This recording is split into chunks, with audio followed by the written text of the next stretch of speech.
Recorded at the WNDU 16 News Now studios, this is the South Bend Tribune's Pot of Gold Notre Dame football podcast. Here are your hosts, columnist Tom Noie, Notre Dame football beat writer Mike Berardino, and WNDU's Jackson Neill. Hello. Oh, there we go. Don't look now, ladies and gentlemen, but we have made it through September, through October. It is now November, and we're in the home stretch of the 2025 college football season for the University of Notre Dame. It's crazy.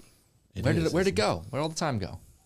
It just flew right on by. It did. You did say regular season, right? I did say regular season because, as we will talk about, I'm sure that you've seen the updated pot of gold notes. See, he has.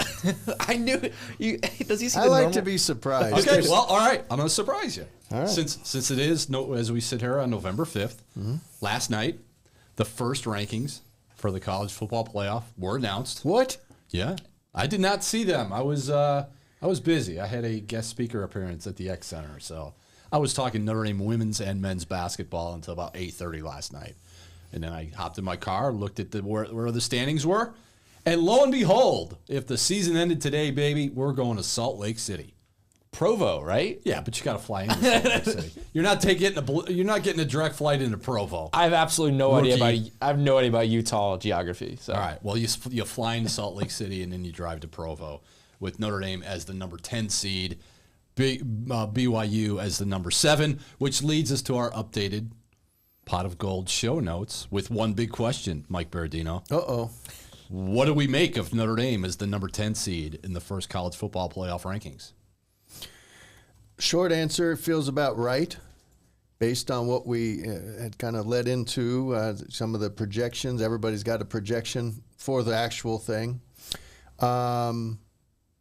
But you can certainly see where, if you're Notre Dame, you feel pretty good about it because there's upward mobility, and there's a 3-loss team right behind you that has to still go play at Georgia. So I think Notre Dame's in a good spot as long as it wins out. A one loss would wreck everything. One loss and they're done. Yeah. They're done. Jackson, what do you make of the rankings? I mean, if you're Notre Dame, you're ecstatic. This is the best possible scenario, I think, for them to be at number 10. Yep.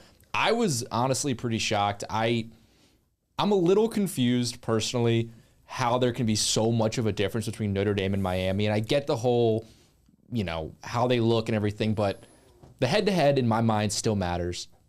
Okay, what are you going to say? Can I raise my hand? Yeah, raise your hand. Why is there such a difference? Yeah. It's clear.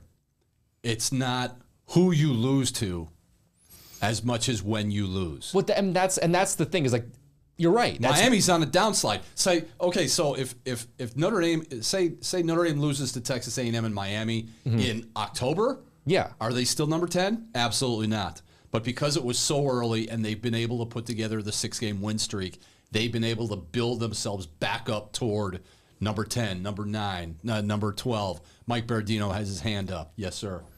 Mac Rhodes is our new weekly pal on this thing, Baylor athletic director. He was asked about timing of loss, and I believe the question was framed on the teleconference specifically about the Notre Dame-Miami gap. And he said, I think timing of loss, again, we look at complete, full, total body of work. I don't know that is a huge factor, but I think there is a recency bias, and how could there not be? Yeah. I want to driving over here. I want to throw this out there, and this is just like a big stick of dynamite right into the middle of the CFP, where I started off saying, it seems about right. How would 12 humans, any of them with whatever their background, there's 3 former coaches on there, how would 12 humans possibly come together in this part of the season and not be influenced somehow by that infernal preseason poll? The preseason poll is based on last year. It's based on transfer portal. It's based on just feel. It's total guesstimation. I have participated in that for the AP before, and you love doing it. Too. Oh, it was great. And you're based on and you know what affects that? Preseason magazines that are put together like before the portal's even June. closed. Man, your deadline for that sometimes in right after spring practice. Mm-hmm. So basically, we're athloned to this, and they can say all they want that it's a body of work and they don't work, but look at how they describe the value of a Notre Dame loss to Miami. They still are they're respecting the value of the loss to Miami on the road, close game because they were ranked 10th at the time. But now, in the eyes of the committee, they're number 18. It makes no sense to me. So it should be that Notre Dame loss should now be viewed, or to Miami should be viewed as a loss to the number 18 team at this moment. And it's not about what the preseason set up. That was bogus. Yep, it is, but it's also only a loss by 3 points. And Notre Dame, we can go around and around. Notre Dame is getting points for not winning. Like their 2 losses are by 4 points. And they value that. To a number 3 team that could be number 1, and to the number 18 team. And again, you could go cross-eyed in a second on this stuff, and just But it's so cherry. It's an invitation to cherry pick, and I recuse myself from the online arguments that are going to go on week after week after week. Notre Dame's in a good spot. Notre Dame. Then you got Reese Davis jumping in there, and right after interviewing Mack Rhodes says, Notre Dame looks like a top 5 team to me. Eye test, and who's going to argue with it? How can you cannot refute or prove any argument you really want to make here, or anyone else wants to make, and it's great for interest. It's great for engagement. Exactly. That's why we're talking about it right now. Don't expect that you're going to get, and they can say, well, our job is to get the best 12 by the end. There's always going to be somebody upset, even if you go to 16 to 24. It isn't any. They can say it's part art, part science. And even then they cherry pick the science. So yeah, the only thing that can reassure me at this moment is I guess somebody has figured out a way to set up what the BCS system would have been, which was all computer. Not even thinking. Versus this, and Notre Dame was similar. The same. Yeah, it's stunningly similar. It's stunningly similar to like the top 25. I guess that should make us feel a little better, because I actually didn't think that took all human biases out. Mm-hmm. I think you could feed more updated data points into it now. But yeah, I'm going to look at that every week. I think it's a great service. I still think the preseason poll bastardizes the whole thing. I think I'd love it if they do away with it, but I understand why understand why it exists. Yeah. But they should just be like, we don't want to know anything about that. It should be thrown out once the games are actually played. And I think the thing that I just get back to is like, okay, if you're talking about Notre Dame and like their good losses, right? The team right behind them has a better loss than them. Yeah. Like that's, that's, so it just feels when you see cherry pick. And that would be Texas. That'd be Texas losing at Ohio State by only 7 points. I mean, that's the best loss in the country. That's pretty good. And they have 2 losses as well, and they also have better wins than Notre Dame as well. Now, I think with the Texas and the Oklahoma of it all, they both have really tough games this week. So it's kind of like, okay, if they, or not this week, or just coming up next for each of them, if they win those games, Texas going at Georgia, Oklahoma playing Alabama, if they win those games, you have to expect they would jump Notre Dame. But in my mind, this is the best case scenario for the Notre Dame Fighting Irish. I'll answer the question I asked both of you. What do we make of Notre Dame as the number 10 seed in the first college football playoff? Notre Dame's path to hosting is right there in front of them, which is crazy. It is gold-plated in the college football playoff for them to start at 10. All right, it'd be different if they started at 12 or started at 13. The fact that they started 10, they really just need to get 2 spots up to get to number 8. I believe they will get to 8 if they win out and go 10-2. They will get to 8. They will host the number 9 team, and they will do it the same night as they did last year against Indiana.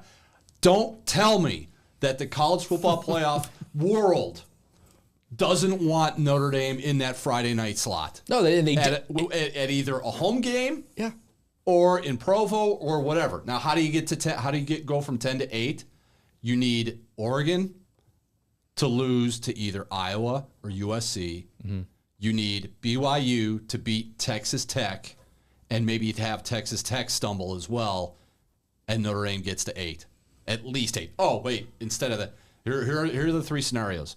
Oregon loses to Iowa or USC. Texas Tech loses at home to BYU. BYU will then go 9-0. Texas Tech will go 8-2. Lost late in the year, they'll get dinged for that and be dropped. And then Ole Miss sitting at 8-1. If they go to the Swamp and lose, they're 8-2. They'll finish 10-2. Notre Dame will finish 10-2. You cannot sit here and tell me that they do not want Notre Dame to either host or at the very least play on that first Friday of the college football playoff. It's gonna happen. And the ultimate thing that just gets back to me is, like, the take I have is, this is why Notre Dame will never need to join a conference. Right. Because by being an independent, all of your tough games will be in the beginning of the season when teams are willing to play you and they don't have those conference obligations. So that way, if you do lose those 2 games, they're out of the way. They forget. People forget about it. They're like, all right, well, Notre Dame lost to such and such a school, but they ran off 10 consecutive victories, which they could do again for the second straight season. Yeah, it further proves why being an independent for Notre Dame is just so beneficial to them. And it's not necessarily who you lose to, but when you lose. Yes. And right around the corner, it'll be an annual visit or annual meeting with Clemson, which is back to Clemsoning. Which, again, I thought of that today when I was working out. Like, that looked like a good series when it started. Clemson's 3-5, and they haven't won an ACC game at home yet. They haven't won an ACC Dabo game. Is just about done with this stuff. Are we gonna? That was quite a rant this week about the officials. Are we going to look at this Clemson series and say, why in the world did they schedule this thing? It's just dragging Notre Dame's schedule down. The craziest part about that whole Clemson situation is they're the ones that wanted TV ratings to go into how the ACC pays them. They're on the ACC network. I don't think the ACC network has a Nielsen rating. I don't know. This TV so talk just here. telling you. We're talking over our head. Okay, while we're on the ACC, I thought it was interesting, and again, you could say these aren't enough data points, but Bears watching that records for each conference, non-conference games, Power 4 against Power 4 opponents. Of course, SEC's up there at 10-4, then Big 12 8-6. Big 10, 5-6, and then look, the American Conference jumps in at 6-11. You got to go all the way to 5th to find the ACC at 5-14 against the other Power 4 conferences. That's 26% winning percentage, and it probably will get worse.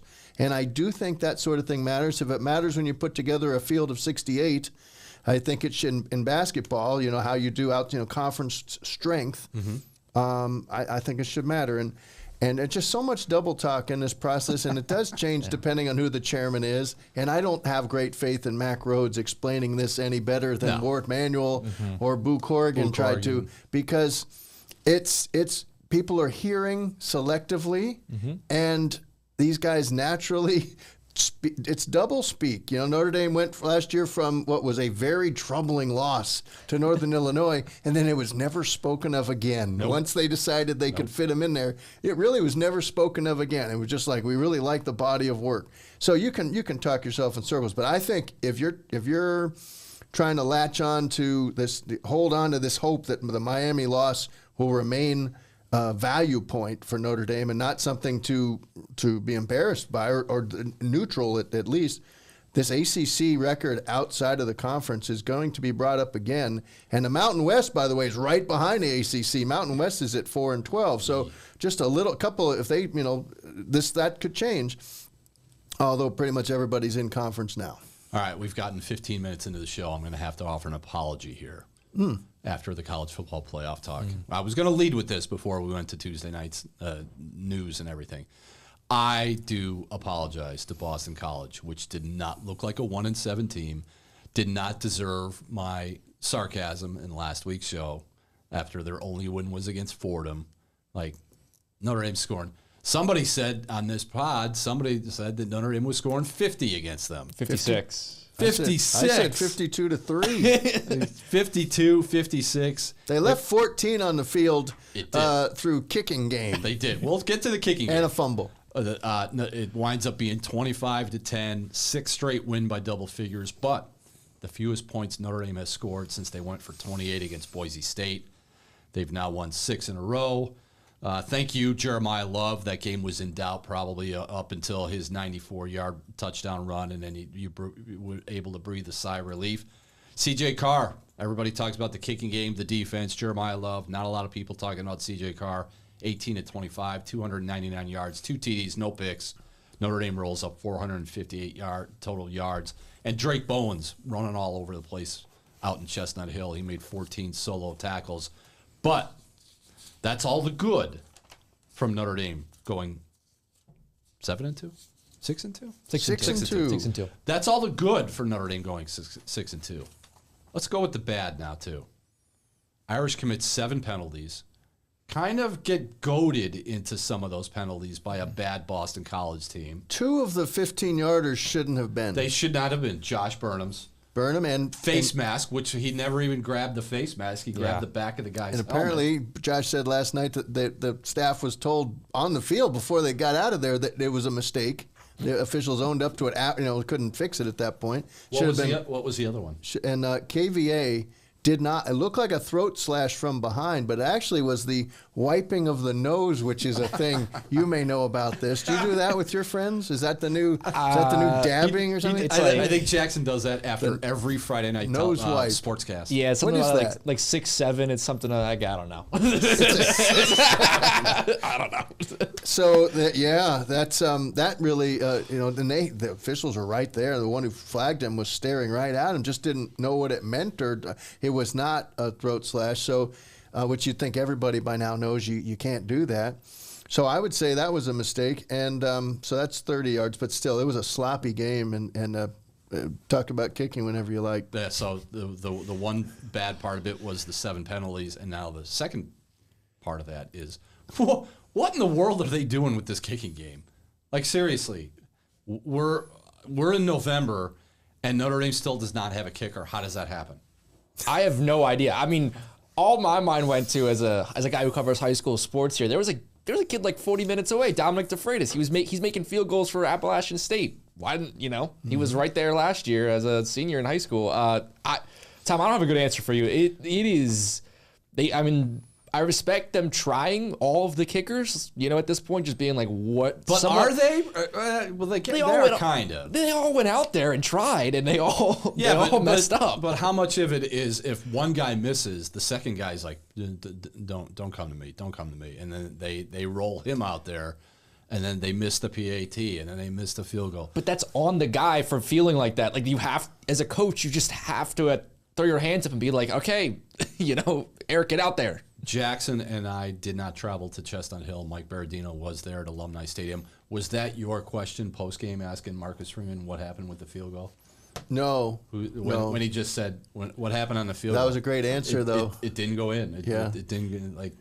Yeah, he was so rattled by it, he called them the field goal posts. But he was still seething, and that's what I wrote the analysis about, was because, he always has that Sharpie in his hand, and you could see him just squeezing it tighter, because it's got to be, and as he mentioned, we owe it as a program, he said, to our team that's playing. We're back kind of to he didn't say this, but it's back to the old Peyton Manning thing, idiot kicker. It is. Not the drunk idiot kicker. When everybody's out there bashing and risking life and limb and brain matter for 60 minutes, and it comes down, you can't even make an extra point, although Schmidt finally made the last one.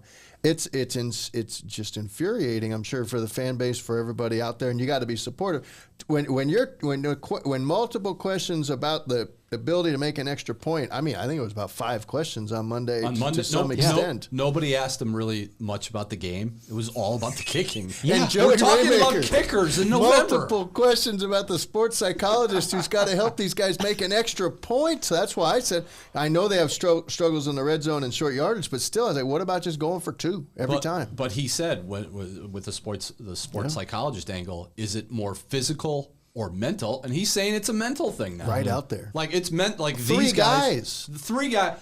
That's why my thought was maybe it's the holding. Maybe Tyler Buckner's got the thing askew just so. How else could the ball be shanked by 3 different guys? I can understand Noah Burnett maybe having the yips because he's been hurt, so we don't know what his hip injury and how that's affected him on a day-to-day basis. I can see him being physically compromised, but all 3 of those guys being mentally compromised, and you're the number 10 team in the country, you've got to get that stuff fixed now if you're Marty Biaggi. Yeah, I mean, an extra, you don't have to tell Notre Dame how important an extra point is this season. That's the thing, is that, it's already really come back to hurt this team.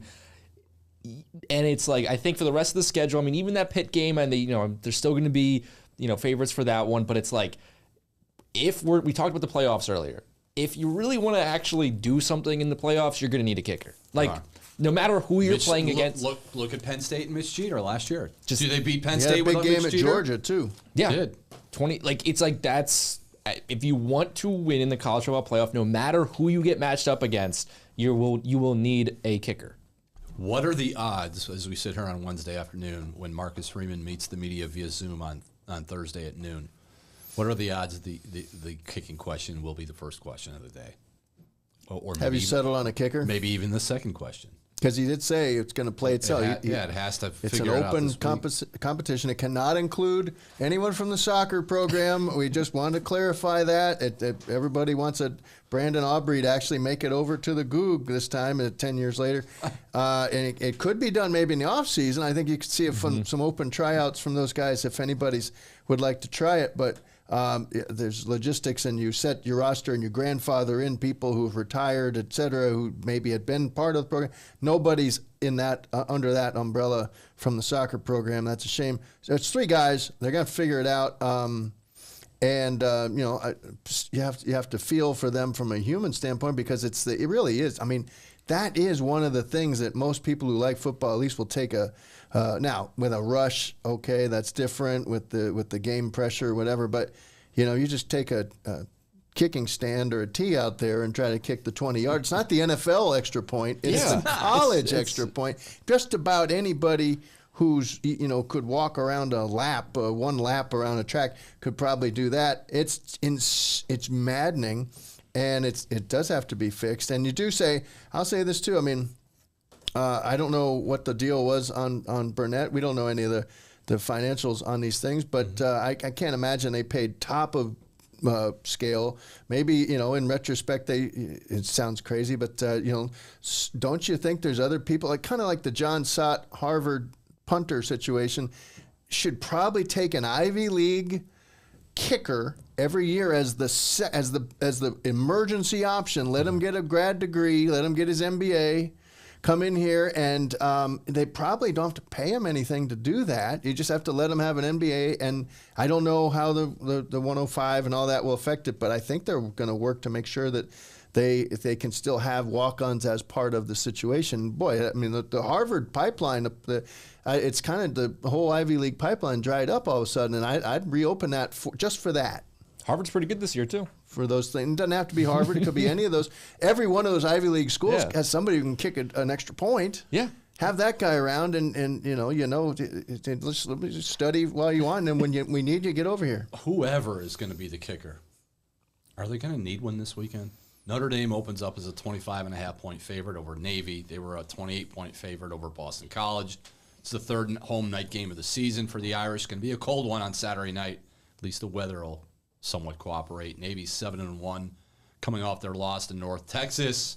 And the midshipmen ranked 16th in total offense at 466.3 yards per game. And, surprise, first in rushing offense at 317.3 yards per game.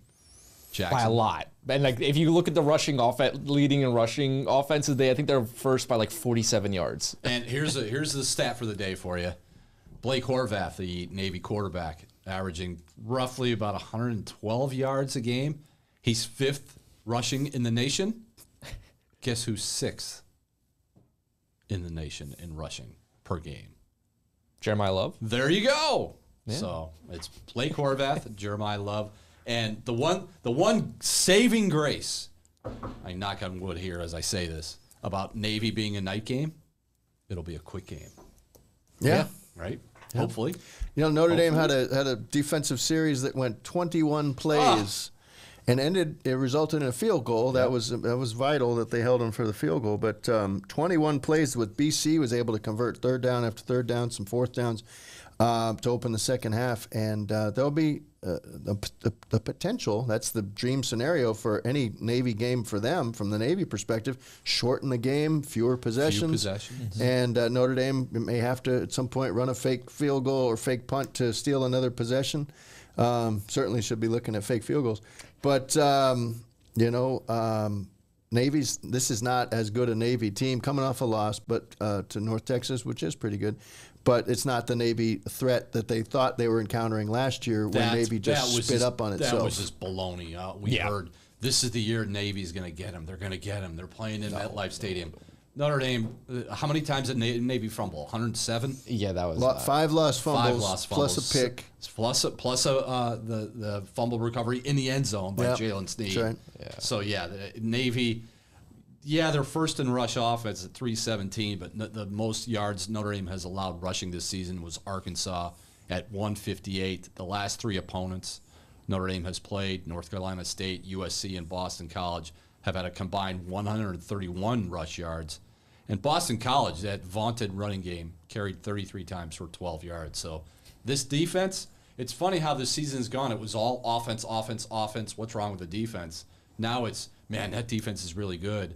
What's going on with the offense? So it's just keeps going back and forth. It's a seesaw with this Notre Dame football team. Yeah, that is a really good point. That I remember we started the season wondering about Chris Ash's job, and I don't think we hear that as much anymore. We picked them to lose at Arkansas. Yeah, I picked them to lose. I picked them to lose too. I had no confidence. All three of us. It could have been 1-3 and Mayday, but no, you got to give a lot of credit, and that's what the committee was impressed with. They cited that. Mac Rhodes did the defensive improvement especially, and C.J. Carr. All those things are jumping out for eye test purposes. But Navy, at the very least, I think can hang around. Certainly, I listened to the Brian Newberry presser. He's kind of a chill dude, that guy. He doesn't really even seem to really be awake. But he's going to have their attention this week in the Navy locker room because they were, I think they had 2 giveaways in the red zone at North Texas, and they really are. They're a terrible tackling team, guys. I will point that out. You like to jibe me for that, but what a difference! And Pro Football Focus says Navy is the 126th in tackling efficiency. That's not a good way to come at Jeremiah Love and a Jadarian Price, who's still smarting from that lost fumble, or Malachi Fields. Any of these guys, or 126. Is it tackling optional? That's. I thought they were all about the fun. Are they pulling for flags on the guy's hip or something? That's got to be as bad a time. And that's Newberry, awful. Yeah, really awful.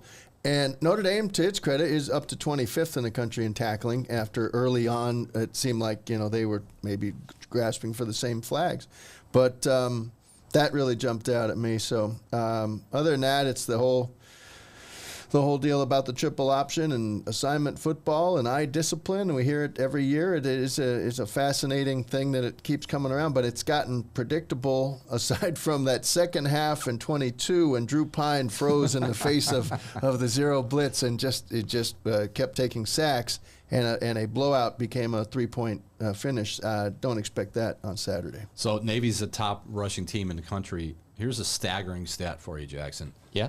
Notre Dame is up to 12th in the nation for rush defense. That's pretty good. Where this defense had started to where it's come now, they're 12th in the country. Now, holding Boston College to 12 total yards rushing, that's going to help. That's really going to help. One thing I do want to say about Navy, though, just kind of like a heads up, it is a different offense a little bit this year. There's a lot more shotgun. There's a lot more pistol this year with this Navy team.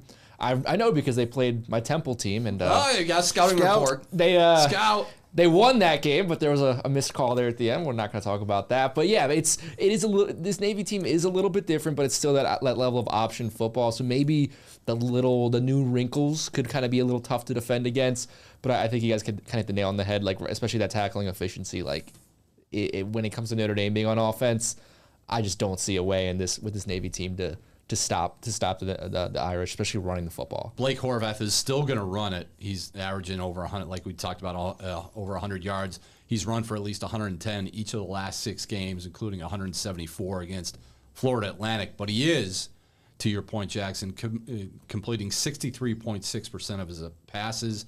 He's thrown for 1,100 yards and 7 touchdowns. And, oh, by the way, against Air Force, all he did against Air Force was 20 of 26 for 339 yards and 3 scores. So the potential is there, but I don't know if the potential is going to be there against this Notre Dame secondary, which when you look up, just seems to have like 7 interceptions every game. Yeah, I mean, 7 touchdowns, 5 picks for Horvath. It's like they are throwing the football better than you would expect a Navy team to throw it, but this Notre Dame secondary with players like Leonard Moore in it, I'm not too concerned about. It's the 16 picks lead the country now. They do, which is unbelievable. Again, that stat just kind of snuck up on everybody, that they lead the nation with 16 interceptions, where for so long it was like, well, when are they going to get a takeaway? When are they going to do this? When I are they remember gonna that. do Yeah. They do, however, have just 2 fumble recoveries. Generally a luck stat, but just 2, and they had 5 in one day against Navy last year. So they're hungry for some more fumble recoveries. Got to get the ball out. They still punch at it, but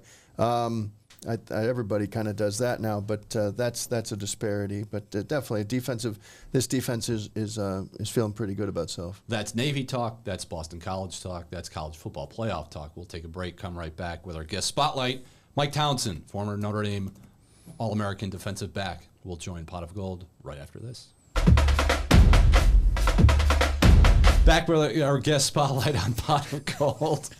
It's Mike Townsend, former Notre Dame All-American defensive back, joining us from his home in Hamilton, Ohio. Mike, when you watch college football in 2025, does the game look any familiar than what you were used to when you played it so many years ago?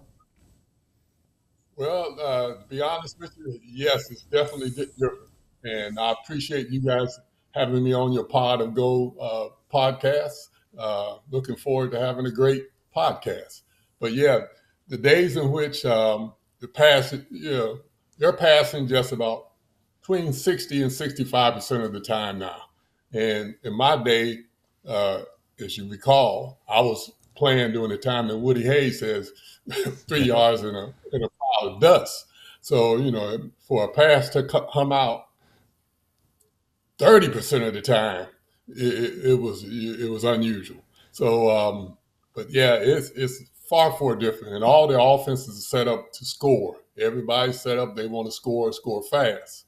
So playing defense now, you got to be ready at every down, no matter whether it's first downs or all the way to fourth down, because teams are challenging that fourth down yardage. And so therefore, more than likely, a good percentage of that time is spent on passing.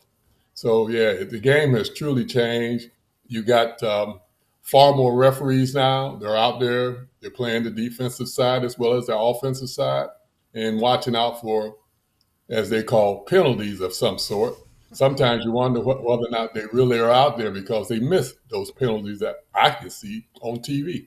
But it goes to say that the referees, it's a hard job to do, and they're human. They miss some every now and then, but it's great to watch the game. It really is far more, as I would say, exciting now than it was back in the early 70s going into the 80s. It's almost fitting that we have you on this week because as we enter the Navy game here in early December, Notre Dame leads the country in interceptions. And we're talking to a guy who had 10 interceptions in 1972. How does a guy make 10 picks? They must have just ignored you. Opposing defenses were just like, yeah, that Mike Townsend guy, he's not going to be able to get this ball. How do you get 10 interceptions in 1 year? Interesting thought there, question you asked.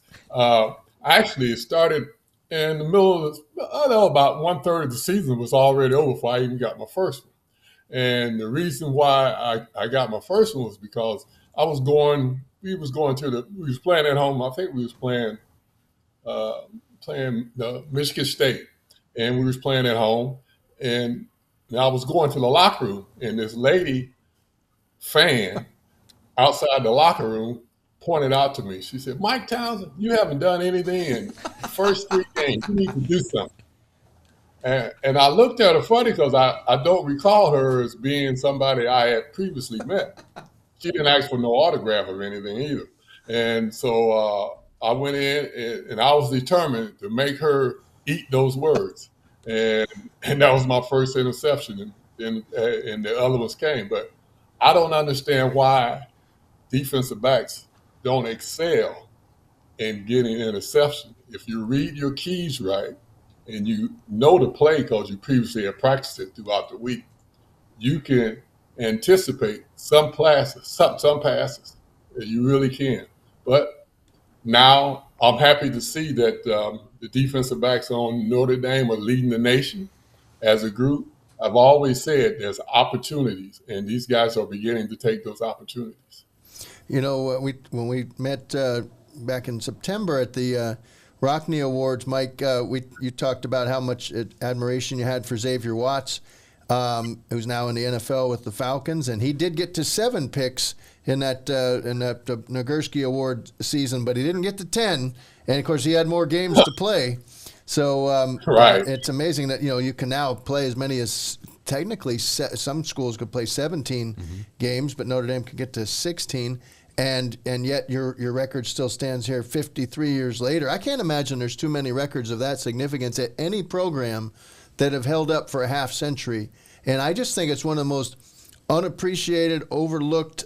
We just really step back and think about it. How few games you played, just 11, and then it stood the test of time. What's your take on why it's you should be doing a podcast every day? Well, I appreciate that question. The thought of why it's stood this long really has me baffled. Like I say, they're passing double, maybe possibly 3 times as much as they did before. And the receivers, yes, they're good. They run good patterns. But if you read your keys and you anticipate and you realize that you practice for your game, and come game time, it's going to be closely identical to what you practice on. But you can anticipate some passes if you read the quarterback along with that. But for it to stand this long, I'm telling you, I'm very surprised. My friends love to mention it, especially my sons. They love to mention it too when they go out and they talk to their friends about sports.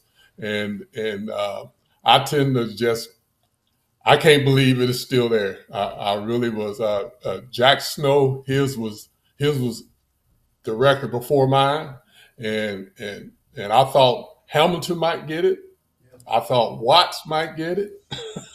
I thought one that played with Smith, the Giants. Yeah, all 3 of them. I thought they was going to get it with ease because the passing was going on, but my coach really pushed the fact that I needed to make sure on the defensive side that I was the last man on the field before the goal line for our defense. So I try to make that a thing I did every play. And with the help of my defensive linebackers and fellow defensive backs, I was able to achieve that goal, and that's why I was able to get those 10 interceptions. The last game of the season was against Southern Cal, and we wanted to win that real bad. We really did. And I was able to read Pat Hayden real easy. I got 3 on him. And I didn't realize that I had 3 until the game was over because Anthony Davis had scored 6 touchdowns. What makes a good defensive back? Is it instinct? Is it confidence? Is it a combination of everything? Is it something else that I didn't mention? Instinct, speed, confidence in yourself, and realize that practice Monday through Friday before the game are critical to you being able to anticipate a play. Even though the play may change, certain plays can change as the game goes on because they realize that they don't ran that play so many times. Or more than likely, from the standpoint of getting the interception, anticipating, being confident in yourself, have the speed to get there. If you don't have the speed, then you gotta back off and give some airspace between you and the receiver. But Yes, you hit two of the most critical aspects of being a defensive back, and you can take that very combination and go right to the pros and do well. So, a statement that you made a couple years ago in a tribute video to Ara Parseghian, and you said that you guys all viewed him as a man large in stature. I thought that was a great description. You said you would have thought he was 7'6", and he wasn't. He was a sub 6 foot, but carried himself in a way that you guys were motivated, were obviously incredibly successful, and then national champions. Maybe describe for people who, it's important to remember, as much as Notre Dame continues to thrive, Ara Parseghian had to turn that thing around and get it going, and it's pretty much held almost ever since. What was it like playing for the man? How much do you think about, what are some things that he would say to you regularly that are still in your mind as you go through life? Routinely, Mike, he said he used his hand. He said, your hand got five fingers. You got 4 fingers in the thumb. 1 finger can do a little bit of problem. 2 fingers can do a little bit more. 3 fingers can do so-so. 4 fingers, yeah. But when you put that thumb together and you ball it up, you can knock something out. And that made us all, when we was playing that year under his tutelage, that to play as a team, nobody's greater than the next player. And nobody's greater. You may be on the first team, but we had 117 players on that my senior year on the team. And Ara didn't cut anybody. And we all were very close. We just had a 53rd reunion of the 1973 team up in South Bend doing the USC game. And the guys come back, and it's almost as if we just got off the field against USC. It's just that camaraderie that we dealt. I remember in preseason, I ended up guarding Dave Casper and through a pass play.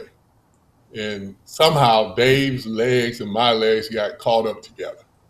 And we both went down. He was down, I was down. We were down for a period of time. This is preseason. Both of us was down.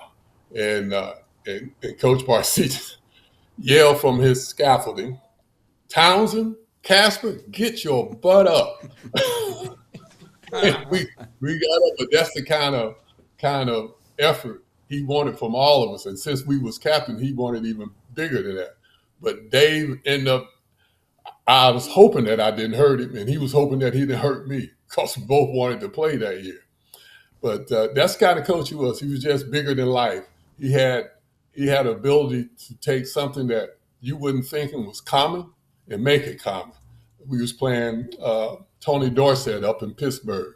Tony Dorsett was leading the nation in yards per game, 200 and something like 220, I think what it was. Our defense only allowed 120 for a whole team. That's both passing and running.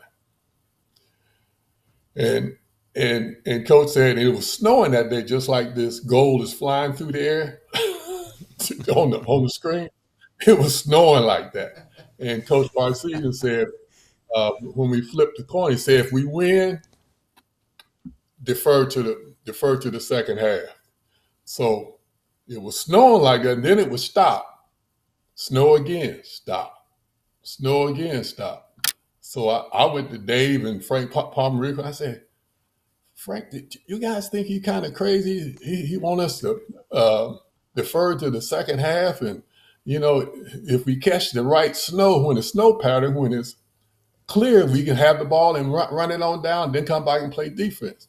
And Frank and Dave reminded me, he is the coach that can walk on water. I said, okay. We'll go with it. So we went out there, won the toss, deferred to the second half. We kick off to them. It's clear, just as clear. They get on the first down, and it starts just like this goal is flowing. We hold them for the whole herd. They get 4 downs, they punt to us. We get the ball, it stops. We go down, score a touchdown. We kick off again, the snow starts again. And then we hold them again. They punt to us, We get the ball, we score again. We up by 14 already, and they haven't even had a chance to get anywhere. Tony Dorsett haven't broken out. So that put a lesson in my head that the man, he does his research. He knows what he's doing. He applies it at every game whenever there's a need for it, whether it be weather or whether it be just traveling to and fro to the game. He had all that captured up, and that's why he's greater than the normal height. Your greatest nemesis, either as a quarterback or as a wide receiver, who would it have been during your playing days where you're like, this guy's just not going to get the best of me? Lynn Swann. Mm-hmm. But I had help on Lynn Swann. Ended up because by that time, when my senior year, I was playing free safety. Mm-hmm. My junior year, I was playing corner. So my biggest nemesis was Lynn Swann, and all I have to do is say Lynn Swann, USC, and you know what he did from after that. But and he was just a phenomenal wide receiver. He had all the moves, quick feet, great hands, and an ability to get open, even though you may be covering. So Lynn Swann, I would say, is my biggest nemesis. Quarterback-wise, Gary Danielson, I would say. Gary Danielson was probably the biggest nemesis. I want to jump ahead to to your pro career. I know it wasn't a long career. I believe you're probably injury related. But tell me about the world football. First of all, you were drafted in the 4th round by a Vikings team that was one of the great collections of uncrowned champions, 4 Super Bowl losses. They're coming off a Super Bowl. And then you played that year in '74 with the Jacksonville Sharks of the World Football League. And what happened where the team folded in the middle of the season? And do they still owe you money? You did your research. They still owe me money. He's reading Wikipedia. Thank God for Wikipedia. ChatGPT. But seriously, if we do nothing else on this podcast, we're going to get you your final game checks from the Jacksonville Sharks. Let us know who we need to call. Okay. Yes, I was drafted, like you say, by the Jacksonville Sharks, and as well as the Minnesota Vikings. And I went to Minnesota to go talk to Coach Bud Grant, and I got a call in the dorm. My next door roommate answered the phone when the call when the draft. Back then, the draft I think only lasted like 8 rounds, and I was drafted 3rd or 4th. And my next door neighbor answered the phone, and I was down the hall, and he screamed at me, "Mike T, get here! Coach Grant calling you on the phone." So I get back to my room, and it is Coach Grant, and he said, "We've drafted you either 3rd or 4th round, and we want you to come visit up in Minnesota." So we worked out a schedule where I could be up there and talk to all the coaches, and as well as my specific coach, defensive back coach, and so took the flight up there from South Bend, and you know how South Bend is with the cold in the winter time, and you feel like you're in the Antarctica. So then I fly into Minneapolis and get off the plane, get out, and the coach picks me up and was driving me back towards the stadium. And on the way, I see these large piles of snow on the side of the road, and I said, What's behind that? He said, "Oh, that's a mall over there." And then you couldn't even see the mall. Whoa. I said, "Coach, if it's like this, how do you get around on a routine basis?" And he said, "Oh, yeah, you get you a snow plow, you get some snowshoes, and you get around that way." So I said, "Wow." Well, I put that in the back of my mind, and went in and talked to the coaches, spent time with the coaches and everything. And then I got drafted by the Jacksonville Sharks, Jacksonville, Florida, compared to Minneapolis, Minnesota. A young kid that's been up north most of his life. I said, it's a dream for me to be down south and be able to play. And so I chose Jacksonville. the owner of the team took me, and I was almost his son for the longest of time while I was there and stuff. So he was really nice to me, treated me well. We had a halfway decent team. What happened was during the middle of the year, our team ran out of money, but not the league ran out of money. So there was a thing of you could transition to another team. And I ended up transitioning to the Memphis Southmen. And we ended up playing in the championship game. And we ended up losing. But I got to play in the championship game. And then Pete Rozelle came up with the action that the World Football League players could transition back to the NFL, but you had to fill out some documents, basically put your left arm out there so they could cut it off and allow you to come back to the NFL because you've been a bad, bad boy. Going over to the WFL, trying to do something during the summer, and so we can't have our NFL games. That's that. But did that, had to write the letter, pleading with him and things of that nature. I had to tell how much money I made and all that, and how long was my contract, plus a few other requirements that he had put out on us. And sent all that in. Then you had to wait. It wasn't like because you sent it in, you automatically you got picked. And I waited, and I think it took like 3 weeks to go through the process. And once my name was accepted, I got a call from Minnesota. And Minnesota called me and said, "You want to come back?" And I said, "Yeah, I'm not playing any now." I said, "Yeah, I can come back." So I came back to Minnesota, and that's how I ended up with Coach Grant. And he's a great coach, super coach. He kept telling us that we will never have heaters on the sideline until we win a Super Bowl. And the funny thing is that had I went to Minnesota right out of college, I'd have been in the national championship on January 1st and in the Super Bowl that following season. Wow.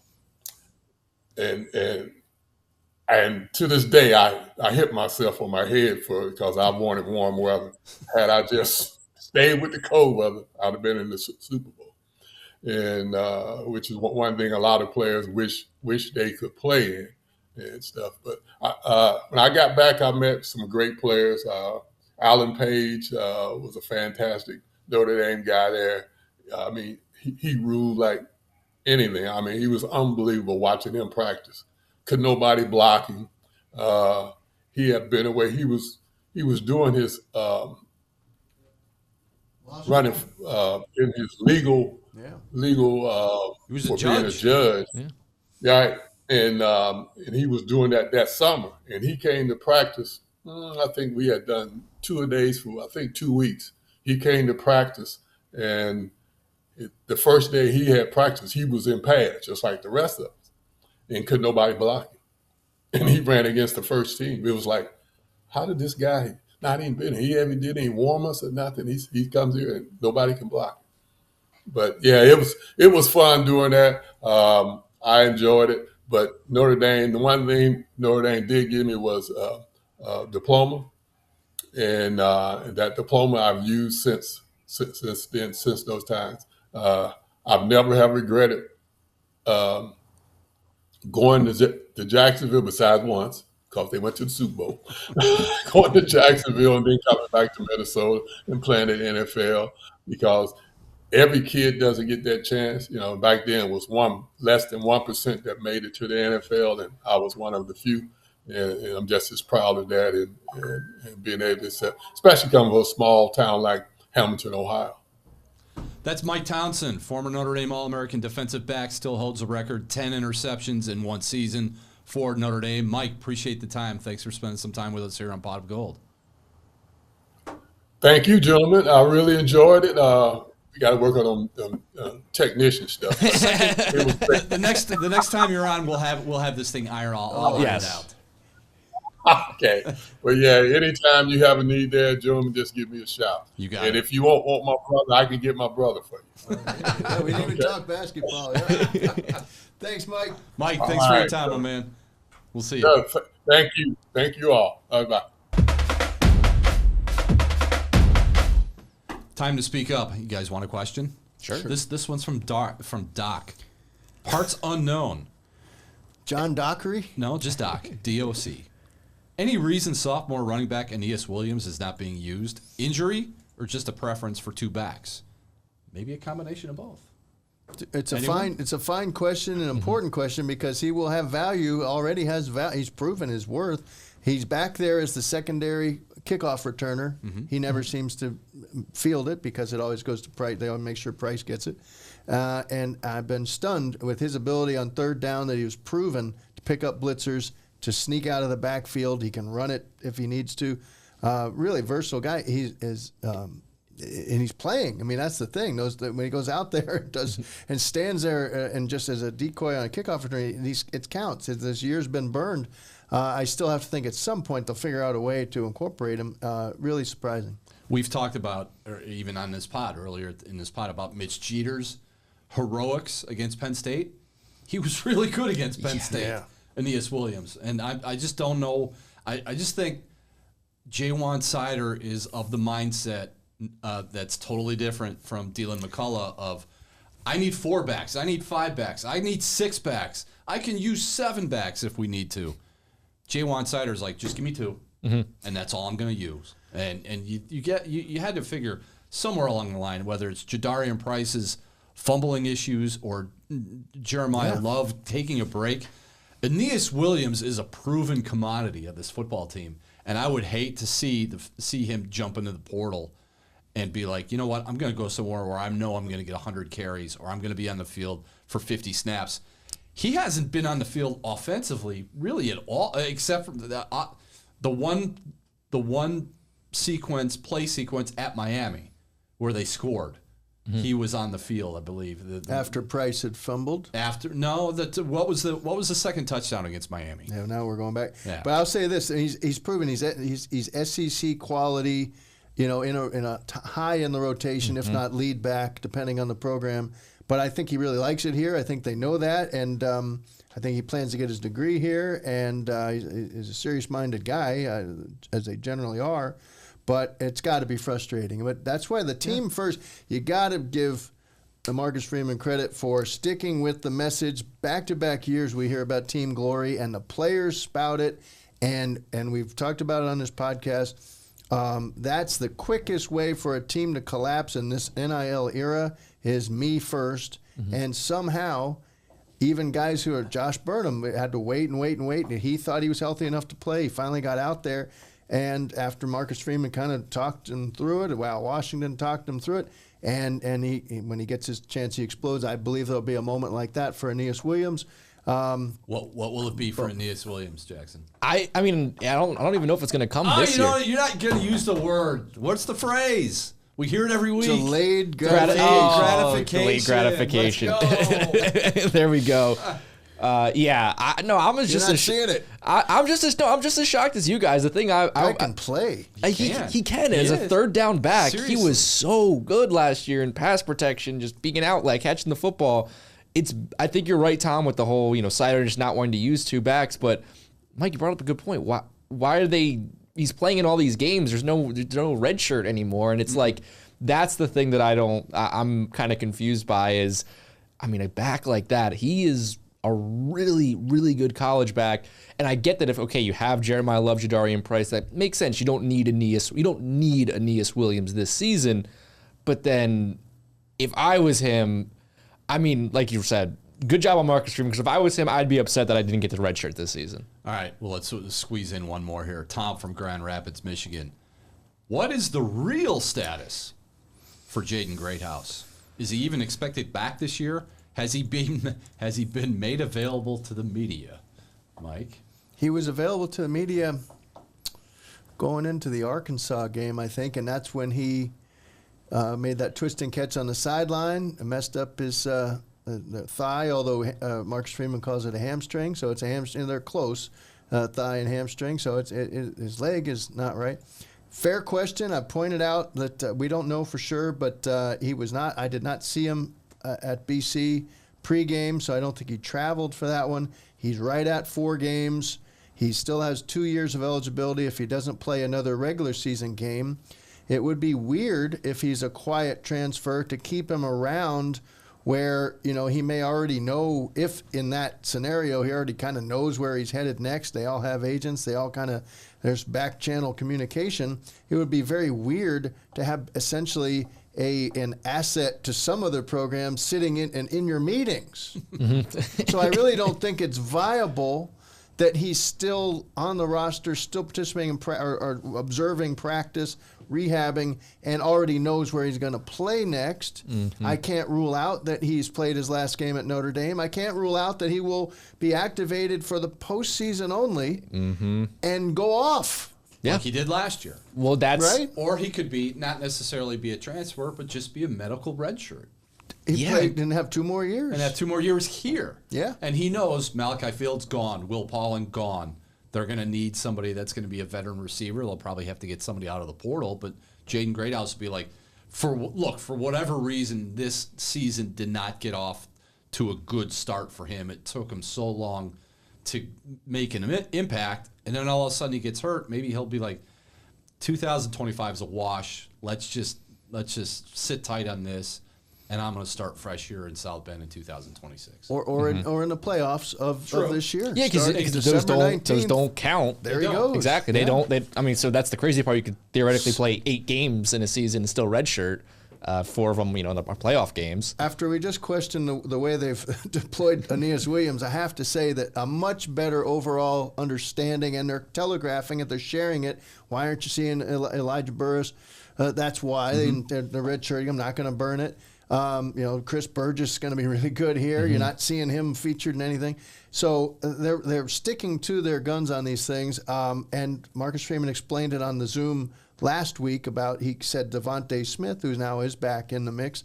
They saw how he had a setback against Boise 7 snaps in with that calf, and they don't want the same thing to happen to Greathouse. And another point in the idea that, yes, a lot of people out there, the fans are, with the negative view of it would be, Greathouse is obviously quiet quitting. I don't think so, because in 23, when he around the same time in September, the hamstring went sideways on him, missed the Duke game. Still can't believe they won the Duke game that way with hardly any receivers. That was Rico Flores night and Sam Hartman scramble night. But Sam Hartman 4th down. And Mitch Evans catching everything out of the sky. But Greathouse, it took him before he even had another catch, it took till senior day. It took him about 6+ weeks to be right enough he played a little in there, but he couldn't get open. There was no separation. So let's just reserve judgment on that and see if he becomes a vital part of this offense again once he's healthy. All right, let's wrap this bad boy up. Give me some pot of bold. One hot take, one prediction. Who's first?